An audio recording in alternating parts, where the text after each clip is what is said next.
La Presidente della Quinta Commissione Consiliare in Consiglio regionale, Sonia Brescacin, sottolinea l'importanza della ricerca nel combattere il cancro al seno in Italia, con oltre 10.000 vite salvate tra il 2007 e il 2019 grazie alla prevenzione.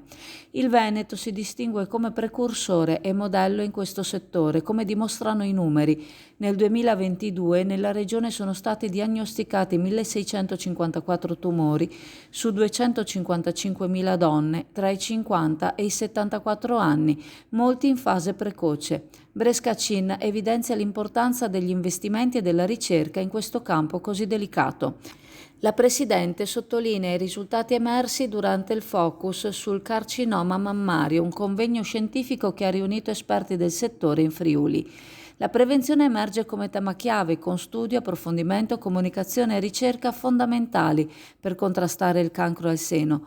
Il Veneto si distingue per un programma articolato per la diagnosi precoce, incluso nell'attuale piano regionale della prevenzione 2020-2025, che si estende fino ai 74 anni anziché fino ai 69, come previsto a livello nazionale.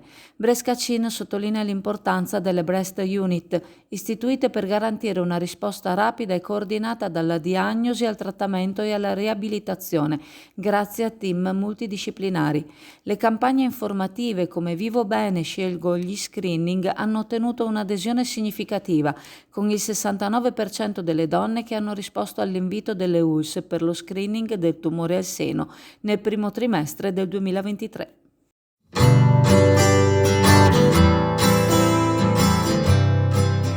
Dal 1978 a Borgo San Giovanni a Chioggia la pasticceria Serenissima propone la sua caffetteria, la sua pasticceria artigianale, dolce e salata, e le gustose torte per tutte le occasioni e ricorrenze.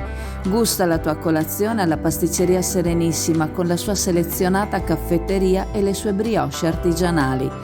Pasticceria Serenissima a Borgo San Giovanni, a Chioggia.